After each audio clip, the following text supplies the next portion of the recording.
What if I told you that one of the most powerful ways to lower your blood pressure doesn't involve punishing high-intensity workouts? What if the best exercises were actually gentler, more static, and safer than you ever imagined?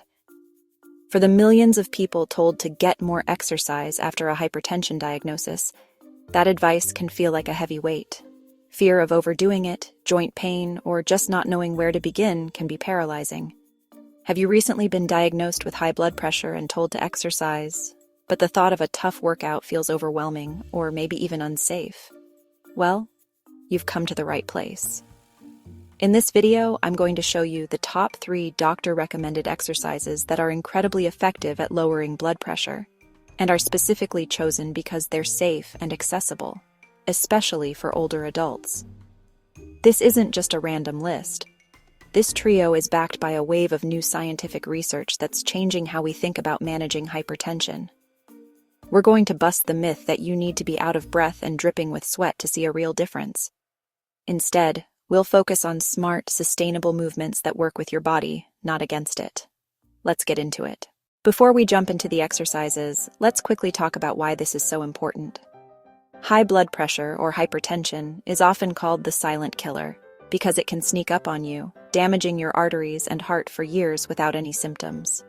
When your doctor suggests exercise, it's because physical activity is one of the best non-medication tools out there. Regular exercise strengthens your heart so it can pump blood with less effort. It also makes your blood vessels healthier and more flexible, allowing blood to flow more easily. The old thinking was that this required intense cardio, but recent groundbreaking research has uncovered a surprising hero in the battle against high blood pressure. While all movement is good for you, scientists have found specific types of exercise that pack the biggest punch when it comes to lowering blood pressure, and they're perfect for anyone needing a gentler approach. The secret isn't just moving more, it's moving smarter. The 3 types of exercise we're covering today, isometric, aerobic, and light strength training, are designed to work together, creating a well-rounded, heart-healthy routine. They're accessible, can be done with little to no equipment, and most importantly, they're safe. So let's start with our number 1, most effective exercise for lowering blood pressure, according to the latest science. Our first and most impactful exercise might really surprise you. It's not running, jumping, or lifting heavy weights. It's isometric exercise. A huge analysis of over 270 clinical trials, published in the British Journal of Sports Medicine, found that isometric exercises are the most effective way to reduce both systolic and diastolic blood pressure. So what exactly is an isometric exercise? It's simply when you contract a muscle without moving the joints around it. Think about pushing against a wall or holding your body in one position. Your muscle is firing and under tension, but it isn't actually getting longer or shorter. This is fantastic news for anyone with joint pain because these exercises are incredibly easy on the joints. A perfect example of a blood pressure-lowering isometric exercise is the wall sit. It was specifically highlighted in research as being highly effective. The theory is that holding the contraction briefly squeezes the blood vessels in the muscle. When you release, there's a rebound effect where the vessels relax and widen to welcome a rush of blood. Here's how to do a wall sit safely and effectively. First, find a flat, sturdy wall. Stand with your back pressed firmly against it. Your feet should be about hip-width apart and a step or 2 away from the wall. Now, keeping your back straight against the wall, slowly slide down like you're lowering yourself into an invisible chair. You don't need to go all the way down until your thighs are parallel to the floor, especially when you're just starting. Find an angle that feels challenging but not painful. You should feel your thigh muscles working. Let your arms hang relaxed by your sides. Now for the most important part, breathe. It's a common mistake to hold your breath during isometric exercises, which can actually make your blood pressure spike. Focus on taking slow, deep, and steady breaths the entire time. How long should you hold it? Research suggests a routine of holding the pose for up to 2 minutes, resting, and repeating this 4 times. That whole sequence only takes about 8 minutes. For the best results, aim to do this 3 times per week. If 2 minutes is too much at first, just start with 30 seconds and slowly add more time as you get stronger. Consistency is everything. Our second must-do exercise is probably the one you know best, aerobic exercise or cardio. While isometrics might be the newest star, aerobic activity is the foundation of heart health and offers a huge range of benefits. Aerobic exercise is any activity that uses your body's biggest muscle groups rhythmically for a period of time, which gets your heart rate up and makes you breathe a little harder. The most accessible, affordable, and effective form of cardio for most people is brisk walking.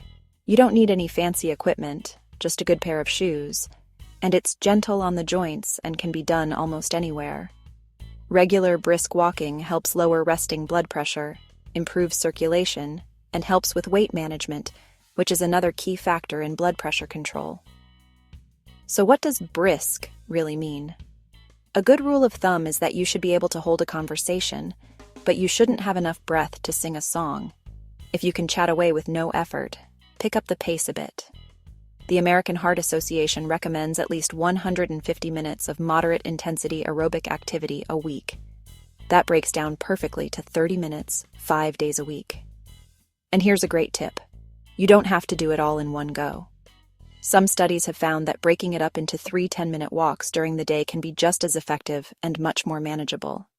If walking isn't for you, maybe due to joint pain, there are great alternatives.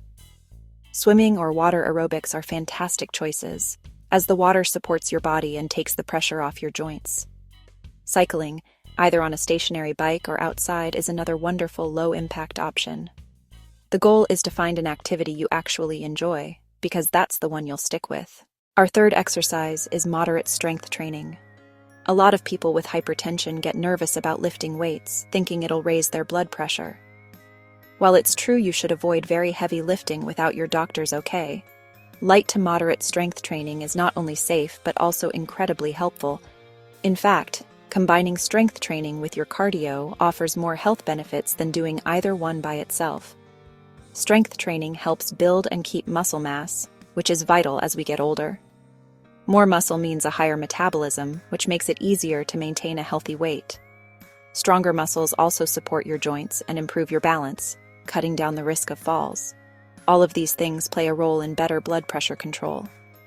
Research shows that a consistent strength training program, done just 2 to 3 times per week, can lead to significant drops in blood pressure over time. You don't need a gym membership or heavy weights. You can start with your own body weight or use light, inexpensive resistance bands. Here are 2 simple and safe exercises to get you started. First, seated bicep curls with a resistance band. Sit up tall in a sturdy chair with your feet flat on the floor. Place the middle of a resistance band securely under both feet. Hold one end of the band in each hand, palms facing forward. Keeping your elbows tucked at your sides, slowly curl your hands toward your shoulders, squeezing your bicep muscles. Then, with control, slowly lower your hands back down. The key is to control the movement both up and down. Aim for 2 to 3 sets of 10 to 15 reps. Second, bodyweight squats to a chair. Stand in front of a chair with your feet shoulder-width apart. With your chest up and back straight, slowly bend your knees and push your hips back like you're about to sit down. Lower yourself until you lightly tap the chair, then push through your heels to stand back up. The chair is there for safety and to help you keep good form. This exercise is amazing for your entire lower body. Aim for 2 to 3 sets of 8 to 12 reps. When you're strength training, always remember to breathe. Breathe out during the hard part, when you're pushing or lifting, and breathe in on the easier part, or the release. Start with very light resistance, or just your body weight, and always focus on perfect form before you even think about adding more weight. We've covered the 3 best exercises: isometric holds like the wall sit, aerobic activity like brisk walking, and moderate strength training. So, how do you fit this into your week? It's easier than you might think. You could do your brisk walking and wall sits on the same days, say Monday, Wednesday, and Friday. Then on Tuesdays and Thursdays, you could focus on your strength training exercises. This schedule gives your muscles time to recover and creates a balanced routine. But, and this is the most important part, before you start any new exercise program, it's absolutely critical to talk to your doctor or healthcare provider. They know your personal health history and can make sure these exercises are safe for you.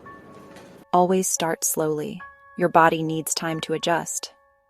Don't feel like you have to do a 30-minute walk or a 2-minute wall sit on day one.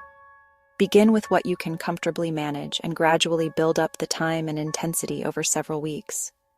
Finally, always listen to your body. Never push through sharp pain. If you feel dizzy, seriously short of breath, or have chest pain, stop right away and get medical advice. Taking control of your health after a hypertension diagnosis can be incredibly empowering. This isn't about becoming a super athlete. It's about weaving gentle, consistent, and effective movements into your life. The 3 exercises we've talked about today, powerful isometric holds, foundational aerobic walking, and supportive strength training, are your new toolkit. They are scientifically proven to be safe and remarkably effective for lowering blood pressure. You have the power to make a real positive change in your health, one step, one breath, and one gentle squeeze at a time. If you found this video helpful, please give it a thumbs up and subscribe for more evidence-based health tips. I'd love to hear from you in the comments. What's one small step you're going to take this week? Sharing your plan can inspire someone else who's just getting started. Thanks for watching, and here's to your health.